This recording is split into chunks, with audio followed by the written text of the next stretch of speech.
Why is it so hard to stay calm when your PDA or high needs child is melting down or being aggressive or severely controlling? You've probably heard people say things like, oh, just stay calm, just breathe, just don't react. But no one talks about why staying calm feels nearly impossible in the moments when you need it the most. Many people think that regulation is something you just know how to do. No one explains that there are skills that we need to actively rebuild or even build for the first time in our life.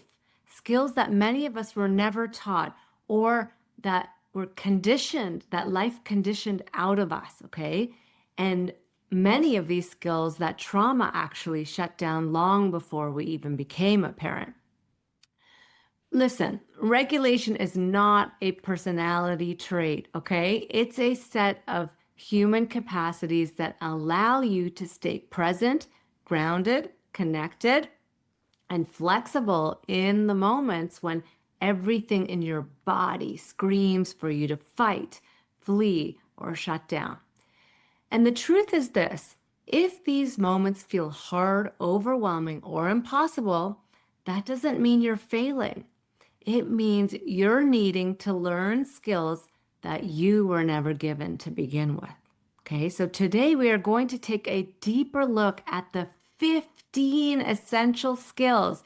Yes, 15, not as quick tips or techniques, but as internal abilities that need to be developed and cultivated if you want to show up differently when your hypersensitive child needs you the most. So let's begin.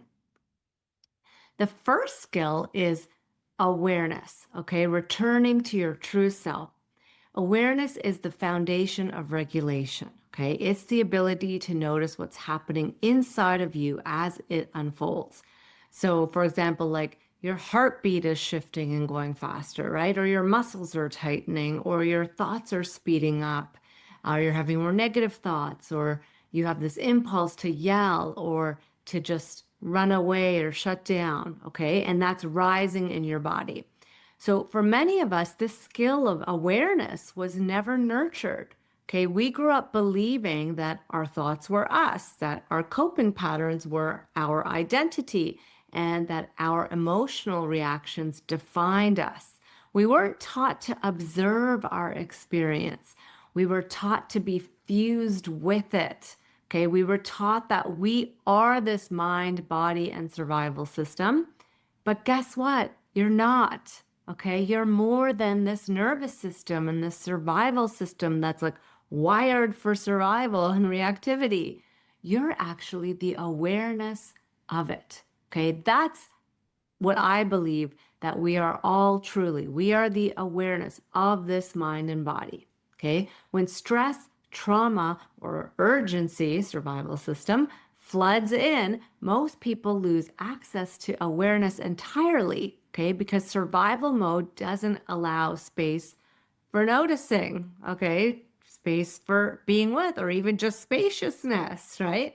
So rebuilding awareness means reclaiming the part of you that can witness without drowning. Okay, I call this the true self. It's actually not a part of you, it's who you truly are. Okay, it's the true self can be the curious observer or watcher of what is happening inside of you and outside of you, right? So it's the moment that you can say, oh, I notice what's happening inside of me, okay, and be with it. And then suddenly there's space, and within that space comes choice of to respond versus react. So this awareness is the doorway back to your true self, the steady part of you underneath the overwhelm who can be with, okay, be with the survival reaction instead of taken over by it, right? The ability to be with instead of taken over by the reaction is what helps create the pause between the trigger and the response and allows you to respond instead of react. Okay, so skill number 2 is interoception, okay? And that's the ability to feel what's actually going on in your body. Okay, so interoception is the skill of sensing your inner world, right? You can sense your tension building, you can sense your breath, you can sense heat, tightness, your pulse, the energy in your body. You can sense your hunger, whether you're having impulses to go to the bathroom, right? Like that's interoception. And it is one of the most important foundations of regulation, okay? If you want to stay calm in the heated moments, it is just so important because you cannot shift a state that you cannot feel, okay? Yet, for countless parents, interoception is painfully difficult, okay? Many learned early in life that sensations were unsafe or overwhelming or too much. And so the brain adapted by numbing, dissociating, or disconnecting from the body's messages. Okay. Now, if you're neurodivergent or autistic, this becomes even more layered because your nervous system may naturally defend against overwhelming sensory input. And this makes sensations feel too loud or too sudden or too intense. And by the way, like chronic stress and trauma can do that to your system too, right? Then over time, what happens is that your body learns to mute or distort sensation as a form of protection, right? There's this protection against feeling. Okay, so rebuilding interoception teaches your system, okay, it's safe to feel. I can be here now. I can be here with what's happening in my body, okay, instead of shutting it out, shutting it out, shutting it out until you can't shut it out anymore and it takes over. Okay, so when you strengthen interoception, you also strengthen a part of the brain called the insula.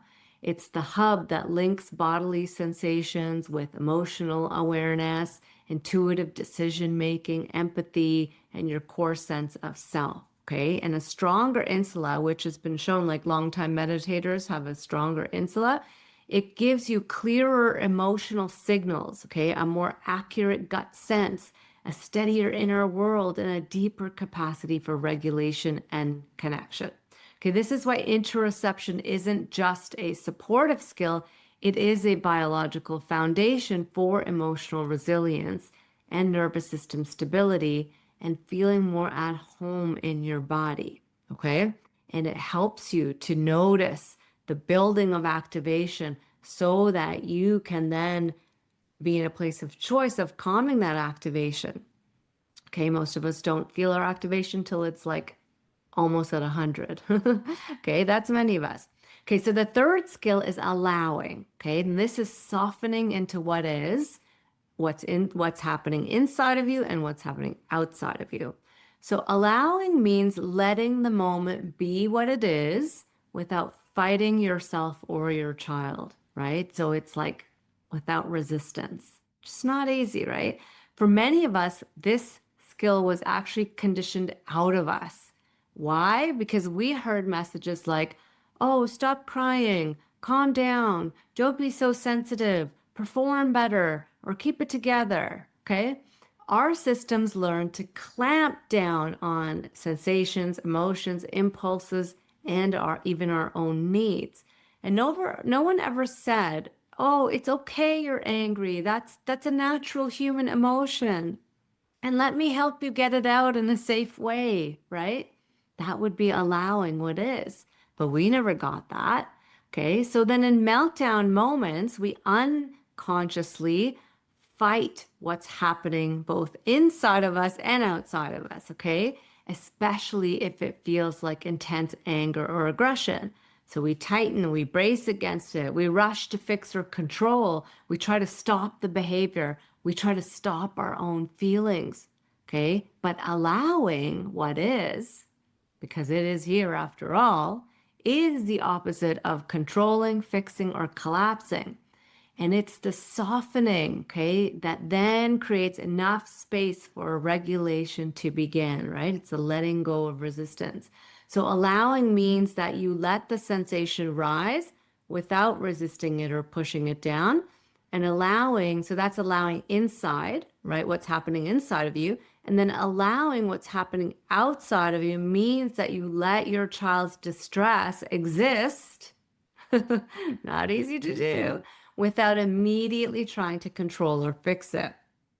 Okay, So I just want to say that allowing is not permissiveness and it's not condoning. Like you're not condoning bad behavior, which a lot of people think that allowing is, oh, I'm allowing my child to do this. Well, the behavior is here.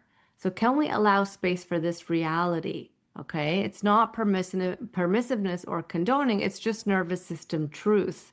Like the body cannot regulate what it's resisting. Okay, so softening and allowing what is here, because it is here after all, is what opens the door to regulation and then change.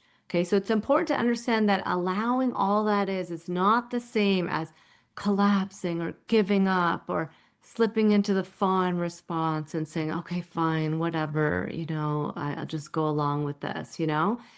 So even though it can feel familiar, right? If you grew up needing to appease or stay small, right? Allowing can feel the same as like fawning or appeasing. But I'm talking about allowing as simply acknowledging the reality that this moment is here as it is and let it be here as it is without fighting it or abandoning it. And when you let yourself and your child be where you are, okay, you're not saying that this is how it always will be. You're saying this is what's here right now and I can meet it. I can meet it. Okay, so paradoxically, it's this very acceptance or allowing that opens the doorway to change. So when the nervous system stops resisting the moment, it gains the capacity to choose a new direction. You can allow what's here now while still holding the deeper knowing that this reality is not permanent and that it can shift. And you can allow for other realities to show up too. Okay? Okay, the fourth skill is self-compassion. And this is the balm that softens, not the B-O-M-B, but the B-A-L-M, balm, that softens the threat response. Okay, it's like the blanket of safety. So self-compassion is not weakness. Okay, many people think it is because a lot of us have been conditioned to be hard on ourselves. So it's not about letting yourself off the hook. It's a biological force that helps deactivate the stress response. It's very powerful. When you meet yourself with kindness in a hard moment, your brain receives the message, oh, I'm safe, I'm not alone, and I'm not failing, right? How many times do you feel like you're failing? So for many parents, compassion was never modeled to us. You may have grown up with more pressure, more criticism, more shame, or even comparison, right? Who didn't? Not me. So now when you feel yourself struggling, your inner critic speaks first. And rebuilding compassion rewires your stress response. It opens space in moments that would otherwise close you down.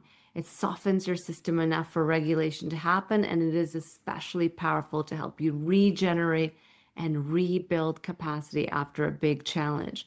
So it's so needed, especially after a moment where you lose it and you feel the shame spiral and you feel the inner critic coming on board. That's where self-compassion can really help you to re-regulate, repair, and regenerate for the next challenge. Okay, skill number 5 is tolerance. Okay, this is a big one. Staying with what you feel, being able to stay with what you feel, especially the vulnerable emotions, and having tolerance for them. Okay, this is a big part of being able to stay calm in the storm. So tolerance is the ability to be with discomfort, like the frustration, fear, sadness, anger, shame, without getting swept away or shutting down. So many of us never learned this skill because no one taught us that feelings were safe, right? You need to be mirrored by your caregivers, like that they could tolerate your vulnerable or intense emotions. And then you learn that those emotions were not too much or not too dangerous or not too inconvenient, right? But if they didn't mirror that to you, then you learn the opposite. And then you also learn to bury them, or then you can't hold them in anymore and you explode with them, right? Because it's hard to clamp down. It takes a lot of energy to clamp down on emotions for that long. Okay, or you try to avoid them entirely, right? We have a lot of avoidance behaviors that can come in. So this is why your child's big emotions feel so overwhelming to you, because there's not enough tolerance in your system, right? Their emotions ignite the emotions that you never learned to tolerate in yourself. So rebuilding tolerance is like strengthening an emotional core. It says, oh, I can be with this emotion. I don't have to fix it, hide it, or escape it. Okay. And tolerance allows your child to have their emotions without triggering yours. Like that is the place to be, right? So, this is one of the most powerful forms of generational healing as well. So, when we think about how often we were taught, either directly or indirectly, that emotions were bad or too much or something to hide, it becomes clear why tolerance is such profound generational work. Okay, so simply staying present with big emotions instead of collapsing or suppressing them is one of the most powerful acts of healing that you can offer yourself and your child. So every moment you tolerate an emotion without shaming it or shutting it down, you're unwinding a massive inherited pattern, okay? You're clearing emotional burdens that generations before you carried silently. And in doing so, you're creating a future where your child and generations to come can feel safer in their own emotional world. Okay, so that's huge. Now, number 6, okay, skill number 6 is containment, holding your activation instead of clamping down on it, right? This is about giving yourself this felt sense of support. So containment is often misunderstood, right? We think containing something is suppressing it, clamping down, pushing it down, making the emotions or sensations disappear, right? It's this internal bracing that says, like, oh, shove this down, right? So we all learn to clamp down. Okay, this is huge because our caregivers did, and society taught us that emotional composure equals strength, right? Okay, but containment is different. Okay, containment, which is taught a lot in the somatic experiencing world, which is a trauma processing modality that works with the body. Containment is seen as the ability to hold your activation inside a blanket of safety, so it doesn't leak out as rage or implode inward as shutdown. So it's the skill of creating internal boundaries around your sensations so they have a container. Okay, so this is a container, not a prison. The prison would be clamping down and the emotions are all in the prison.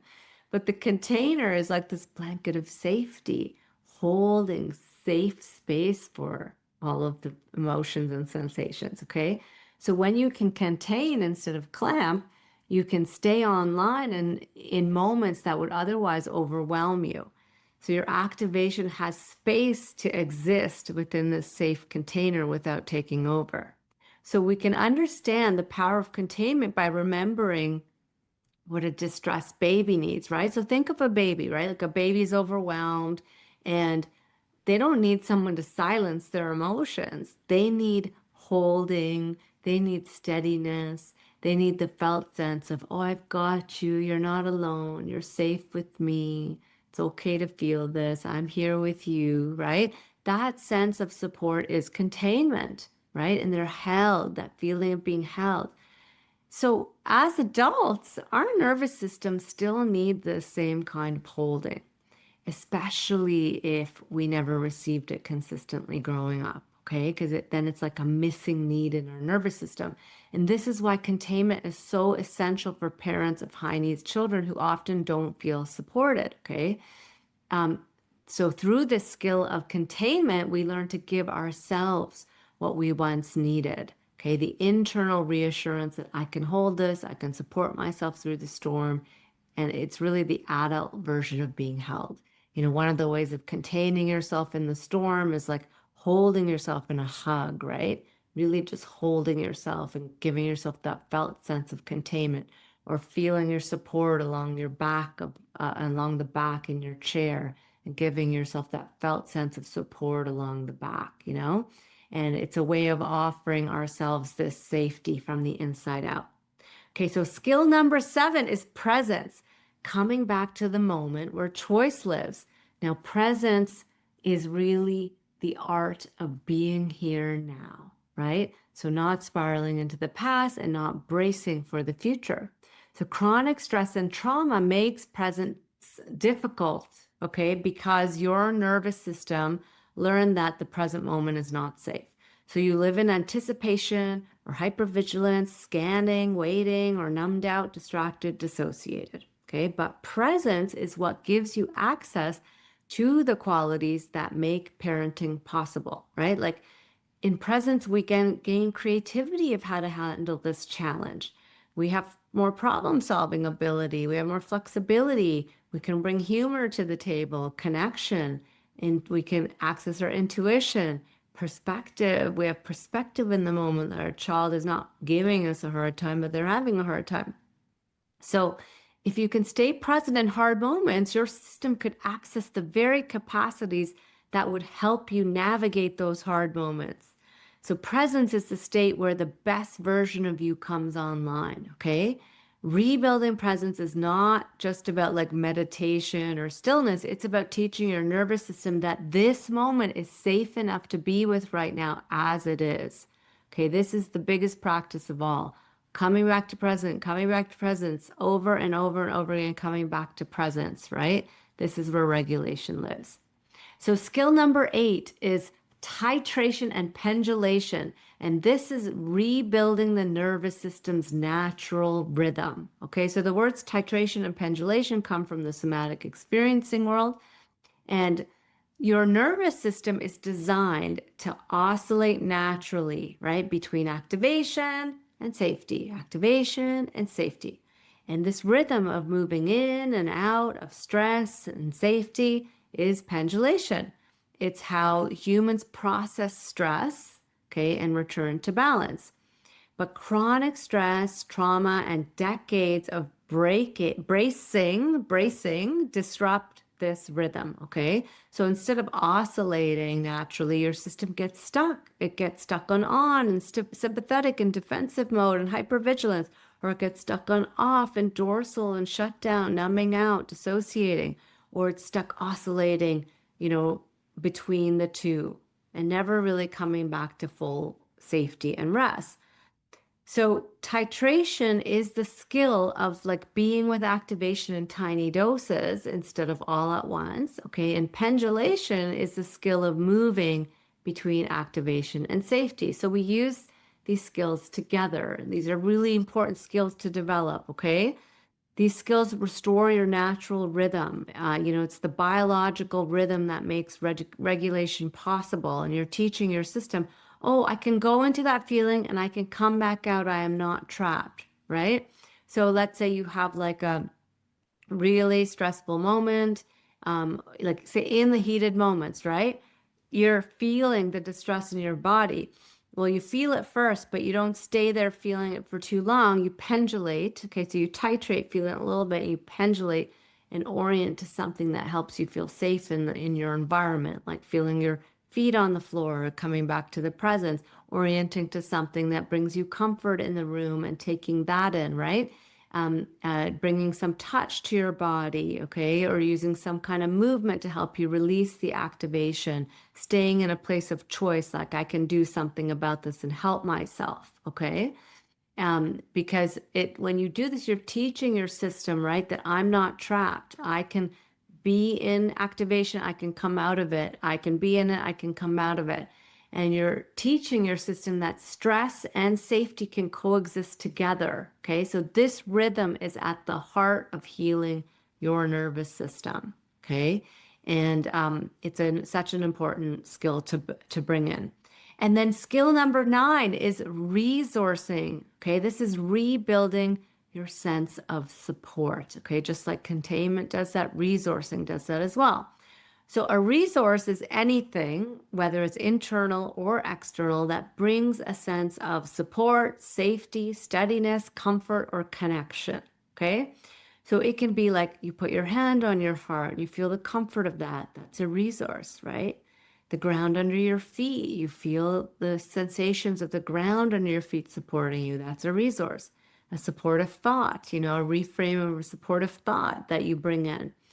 The memory of someone who really cared for you and you feel their felt sense, right? Or a warm blanket or nature. Nature can be a huge resource. Movement can be a resource. A glimmer of beauty, something in your environment that you love and you just take in, okay?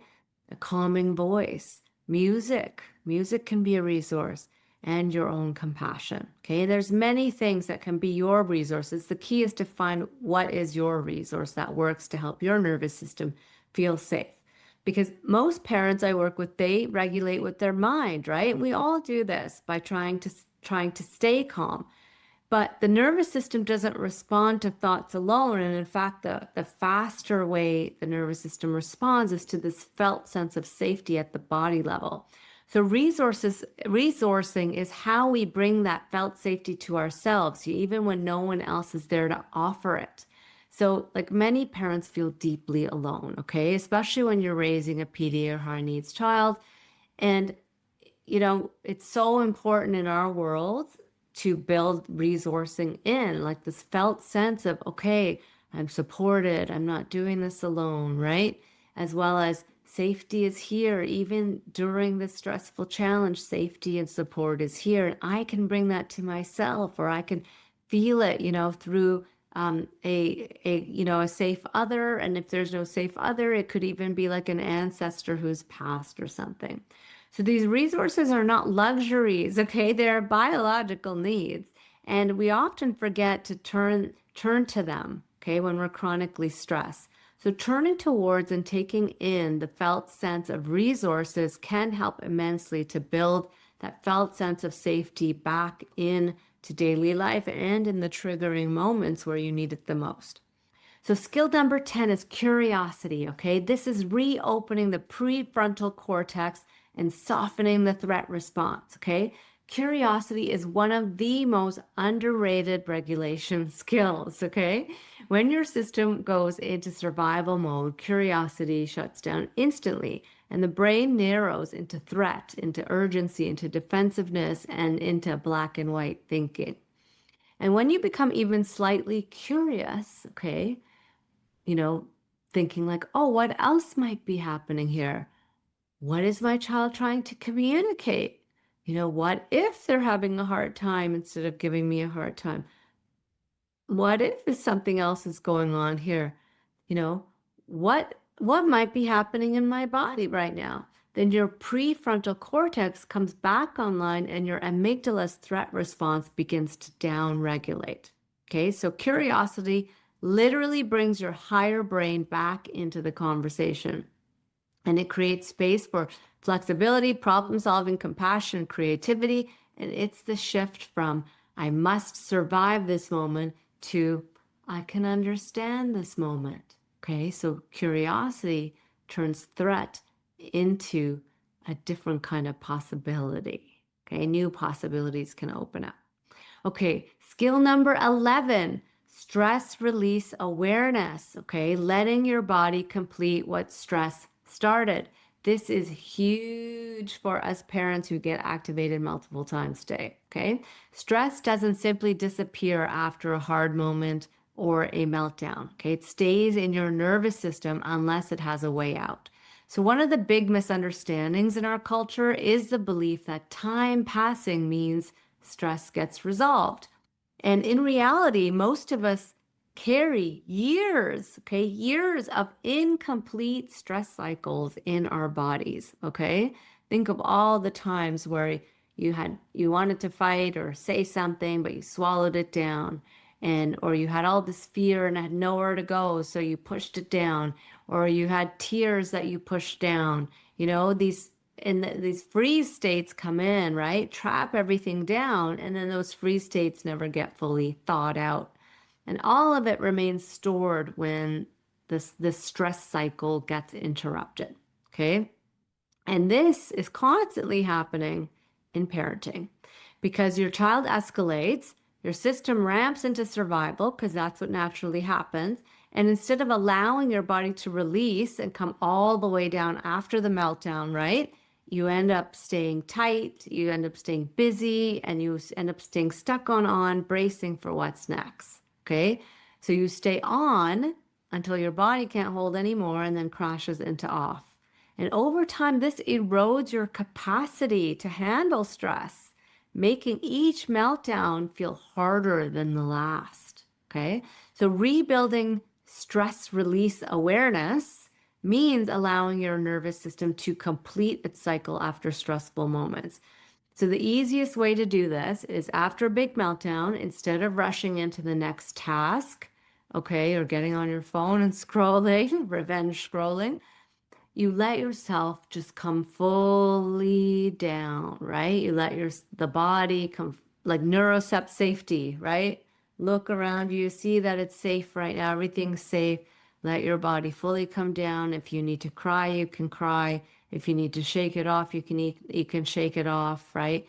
Return fully to feeling safe, and then your body will release the excess activation and move it out of your system and staying instead of trapping all that stress energy and chemicals in your body. Okay. So when this release is allowed, your nervous system actually repairs and regenerates, right? So instead of accumulating stress, you restore your baseline. And this is how you grow your capacity. Okay. So that you can meet the next challenge with more ease rather than less ease, right? So this skill is not indulgent of resting after meltdowns. It is essential hygiene for the nervous system. Without it, you're trying to regulate on top of an internal mountain of unresolved, uncleared, trapped activation. Okay. But with it, as you work with this and allow it to release, then you build resilience from the inside out. Okay, so stay with me here. We're on skill number 12, okay? And this is rest and real relaxation, relearning how to let your body come down, okay? So kind of follows on the tails of stress release. But I name this because it's so huge for all mothers, okay, who don't allow themselves to rest and feel like it's better to stay stuck on. But rest is the most misunderstood nervous system skills. And I'm turning this into a skill because it needs to become a skill, okay? Many people, like, they mistake that collapse, right? They collapse, they're so exhausted, they're done, they collapse, and they think that that's rest. But then collapse is actually the system giving up, shutting down, disconnecting. And real rest is something that's entirely different. It's what happens when the body actually feels safe enough to soften, to release tension, to breathe more deeply, and to restore its depleted reserves, right? Regeneration. We need regeneration in order to be able to rebuild and handle the next stressor with greater ease. So for many parents, especially those of us who grew up in environments that required hypervigilance or productivity, that's a big one, or like being good, right? True rest never felt safe. Okay, resting meant that you might be judged. Resting meant you weren't doing enough. Resting meant you would fall behind. Resting meant someone could get angry. Okay, so you learn to go until stopping felt unbearable. Okay, when you did stop, your nervous system didn't feel safe enough to relax, so it dropped into shutdown instead. These are the patterns that we developed way before our kids, by the way. It's just having our kids exacerbates them a lot more because we're spending so much time co-regulating that there's less time left. And then we stay stuck on trying to do everything, right? And these beliefs that we hold rear their ugly heads, okay, and get stronger. So this is why so many parents say, I can't relax even when I'm exhausted, or I collapse at night but never feel restored. Your system doesn't trust that it's safe to let go. Okay, rebuilding the skill of rest teaches your nervous system the opposite message.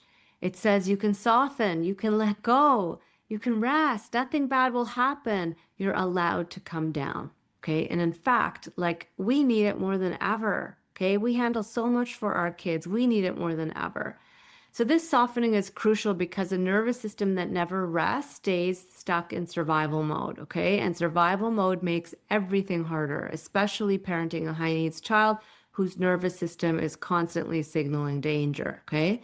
When you relearn rest, you rebuild your capacity, you refill the well, you give your system the bandwidth to respond instead of react. And rest isn't a luxury, okay? It's the bedrock of resilience. It's how you mother yourself so that you can mother your child. And I want to make this clear that rest doesn't have to happen in big, long stretches. Like we think, oh, well, I'm never going to get to rest. And so I stay stuck on. And rest to me is like I at least have an hour away or at least 30 minutes away. But guess what? You can rest in little micro moments, okay? Building in little tiny micro moments, a few minutes here, a few minutes there to come off and just come down. Okay, it can be done and it makes a huge difference. Okay, skill number 13, positivity noticing. Okay, rewiring your brain to register safety again. Okay, for parents living inside chronic stressville, especially those raising PDA or highly reactive kids, the brain becomes trained to scan for threat. Okay, this is the negativity bias. So it's not because you're a negative person, right? But it's because your nervous system is constantly trying to protect you because there's been so much activation. So over time, this threat bias becomes automatic and your brain registers every scream, argument, sound, or shift in energy as danger. And it overlooks the tiny signs of ease or connection or progress, the tiny little signs. Those are so important to notice, right? So this is why parents often say, oh, nothing's getting better. Nothing works, right? Even when small shifts are likely happening. Okay, it's because the brain simply isn't encoding them. It's only focused on the bad things that are happening. And many of us grew up in environments where the positives were rarely acknowledged, right? Like praise was always conditional, and loveliness or beauty or safety were overshadowed by stress. You know, we weren't taught this skill, right? So we either lost the skill or we weren't taught the skill of taking in the good, of letting in the warmth or connection or the quiet moments, like the little moments. This is so important to let those little moments land in your body, okay? These are called the glimmers. Okay, and I want to mention that positivity noticing is not, this is not about toxic positivity. Okay, it's not pretending that everything is fine or forcing yourself to feel grateful. It's the gentle skill of allowing your brain to register the small moments of goodness that are already present, the little glimmers, the tiniest of things. Like I look at my plant and I take in the green and it makes me feel so good. I've trained myself, right? This is not like I'm not pretending it. It actually makes me feel good, okay? And these little pauses, these little micro moments of peace, they nourish your system. Okay, so this also might be noticing like your child softening a bit for a few seconds or something like that you love about them, right? Or even just the warmth of the sunlight on your face or taking in the beautiful blue sky, the little things. And every time you notice a cue of safety or a glimmer, your nervous system shifts and the brain learns, oh, there's something good here. I'm not always in danger. Oh my gosh, like there's actually safety and goodness here too, okay? So these tiny shifts, they accumulate the more you do them, and they create this new internal baseline. And over time, like noticing the glimmers or the positive things rewires your nervous system to see the full truth of your life, that there's not just stress here, you know, but there's also connection and growth and the good things too. Okay, so this skill rebuilds hope, and hope fuels healing. Okay, we're almost at the finish line. Skill number 14, discernment. Okay, knowing the difference between the past and the present. This is huge. Okay, discernment is the skill of sensing whether your reaction right now belongs to this moment or to another moment from long ago. Okay, it's often said in trauma and neuroscience in that world that most of our emotional reactions come from our past wiring. Some people say even 90% of our reaction today doesn't actually have to do with what our child is doing. It has to do with all of our past wiring, okay? Because the brain interprets the present as though predictions shaped by old experiences, right, about what kept us safe, loved, belonging, or successful. Okay, so when your child yells, refuses, or melts down, your nervous system isn't just reacting to what they're doing right now, it's reacting to every old pattern and meaning that you learned, okay, about what this intensity means. Okay, so when you grew up in environments where emotions were inconvenient, where success mattered more than connection, okay, obedience was equated with goodness, or where big feelings led to criticism or chaos, then your nervous system learned to treat intensity as threat. Okay, so there's this felt sense going on as well, right? Your nervous system feels like intensity is threat instead of, okay, intensity is here. It's part of this. part of life, part of the challenges. I can be with it. It's okay. I'm safe, even though intensity is here. But no, intensity feels like threat. This is because of past wiring.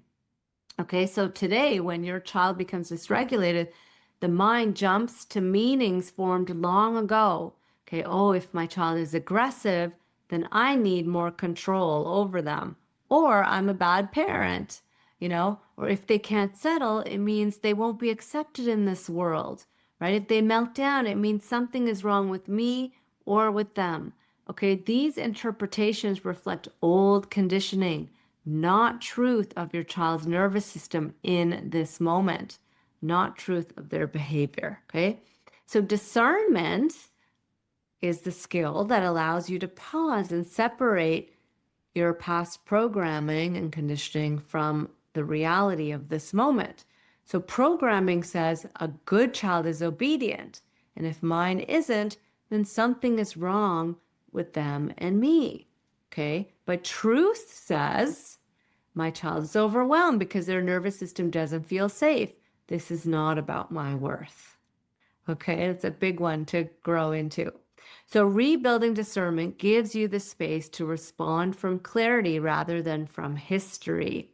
It allows you to see your child's distress for what it truly is, a nervous system communication, not a reflection of your competence. And it interrupts generational patterns at the root, at the level of perception, so that you can meet this moment with presence instead of your past pain. Okay, and last but not least, skill number 15, slowing down, interrupting the speed of survival. Okay, slowing down so hard. Oh my God, none of my clients want to slow down. Okay, slowing down is one of the most deceptively difficult nervous system skills, okay? Survival mode is fast, right? Fast thinking, do something now, fast reacting, fast bracing, fast shutting down into numbness and dissociation. It's the body's way of outrunning pain and threat and conflict or emotional overwhelm. And for many of us, speed became a lifelong coping strategy, okay? Oh, if I move fast enough, maybe I won't feel it. Maybe I'll stay in control. Maybe nothing bad will happen. But regulation lives in slowness, in slowing down. Presence lives in slowness. Healing lives in slowness. Connection lives in slowness. Okay? When you slow down, even just by 5%, you shift your nervous system from threat to awareness, and you go from reacting to choosing. You go from bracing to sensing. You go from spiraling to grounding. Okay, so slowing down opens the door to every other skill that you're rebuilding. Okay, awareness requires slowness, interoception requires slowness, allowing requires slowness, curiosity requires slowness. You cannot practice these skills at the speed of survival. So many parents struggle with slowing down, okay? You're not alone, okay? Because slowing down once felt dangerous. It may have exposed you to criticism, conflict, or vulnerability. So your system learned to stay ahead of the moment to outrun your inner world. Okay, so rebuilding the skill teaches your nervous system there is no emergency here. I can take my time. That's a hard one for many of us. But this one shift, slowing your breath, slowing your steps, slowing your words, slowing your expectations, it changes everything. It creates space for wisdom to emerge, your true self, okay? For your prefrontal cortex to come online, for your true self to lead in those hard moments. Slowing down transforms the entire landscape of parenting a high needs child. And this is what our kids need most, okay? So why all these skills were lost and how generational trauma shaped us. Okay, so I want to mention this because for generations, families lived inside cultural conditioning that discouraged emotional expression and punished sensitivity. Okay, so parenting models, they emphasize like compliance, obedience, behaviorism, emotional suppression, and good behavior and looking good on the outside to others. Like all of us grew up in this. Okay, children were taught don't talk back, don't show your anger, never show your vulnerability. Emotions became this thing to be ashamed of, so they're dangerous now, inconvenient or embarrassing. Okay, most parents today grew up being silenced, shamed, dismissed, or disciplined simply for being human. Just take that in for a moment, okay?